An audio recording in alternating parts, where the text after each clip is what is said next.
Hello my beautiful viewers, কেমন আছেন সবাই? আসসালামু আলাইকুম। আশা করি সবাই অনেক ভালো আছেন। আলহামদুলিল্লাহ, আমিও ভালো আছি। চলে আসলাম আবারও আপনাদের মাঝে নতুন আরো একটি রেসিপি নিয়ে। আশা করি আমার এই আজকের রেসিপিটি আপনাদের কাছে ভালো লাগবে। তো ভিডিও শুরুতেই বলে দিচ্ছি, যারা আজকে আমার নতুন ভিউয়ার্স, নতুন আমার চ্যানেলটি ভিজিট করবেন, প্লিজ সাবস্ক্রাইব করে নেবেন আমার এই ছোট্ট চ্যানেলটিকে।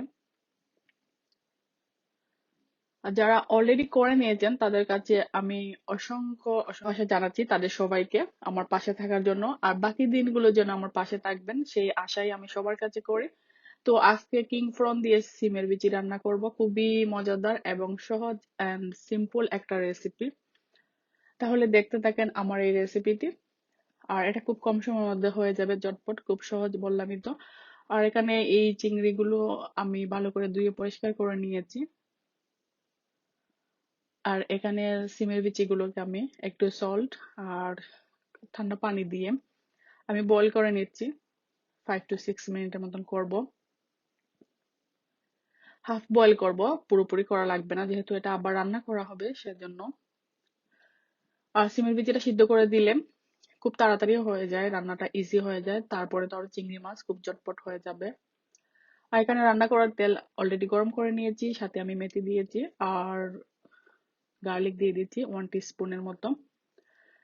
তারপরে আমি 2 টিস্পুনের মতন অনিয়ন পেস্ট ইউজ করব।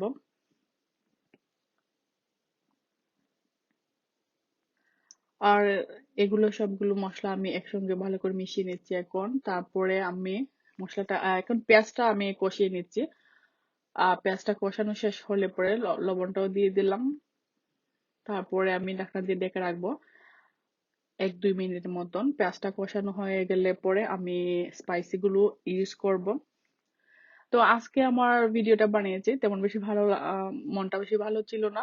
আর আমি ক্যামেরাটা নিজের এক হাত দিয়ে রান্না করেছি আর এক হাত দিয়ে মানে আমি ক্যামেরাটা করেছিলাম, এর জন্য একটু শেকি হয়ে গেছে, কেউ কিছু মনে করবেন না।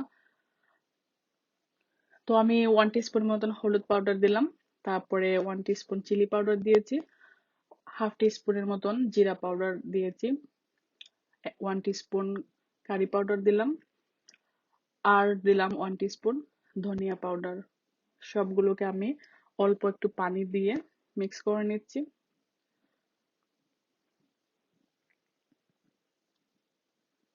আর মশলাটা যত বেশি কষানো হবে রান্নার স্বাদটা কিন্তু বাড়বে। এই মশলা কষানিতে মানুষের তরকারির স্বাদটা বেড়ে যায়। তো চিংড়িগুলা এখন আমি দিয়ে 5 to 6 মিনিটের মতো রান্না করে নিব। যেহেতু এটা চিংড়ি মাছ, বেশি সময় রান্না করা লাগবে না, ঝটপট হয়ে যাবে। আর এটাকে ডেকে রান্না করব এ পর্যায়ে আমি।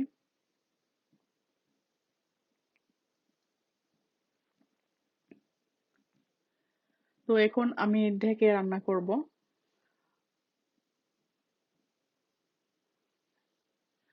তো 5 মিনিট পরে ফিরে আসলাম আবারও।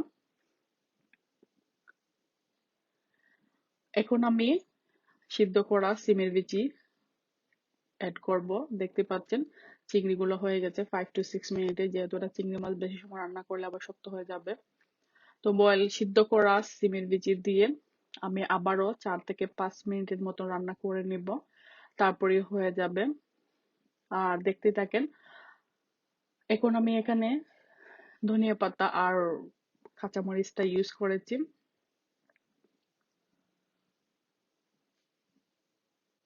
তো ধনিয়া পাতা কাঁচামরিচটা দিয়ে আমি 1 কাপ পরিমাণ পানি দিব। পানি দিয়ে আরো 5 to 6 মিনিটের মতন ঢাকনা দিয়ে ডেকে রান্না করে নিচ্ছি। তারপরে পরিবেশনটা করে নিব।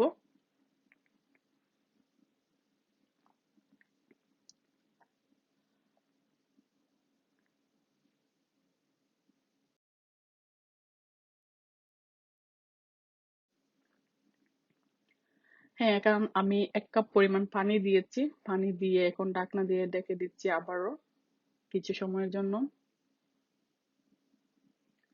আর এই রান্নাটা খুবই মজার একটা রেসিপি। আর যারা এভাবে ট্রাই করেনি, ট্রাই করে দেখবেন, খুবই ভালো লাগে। তো গরম গরম ভাতের সাথে ধোঁয়া উঠছে এত মজার একটা কারি। যারা এভাবে ট্রাই করেনি, আশা করি এই রেসিপিটা ট্রাই করে দেখবেন। খুবই মজার একটা recipe. you for watching my video. I hope enjoy my this recipe. See you my next video. সেই পর্যন্ত ভালো থাকুন, সুস্থ থাকুন। সবার কাছে ক্ষমা প্রার্থী যদি ভুল হয়ে থাকে। আল্লাহ হাফিজ, বাই।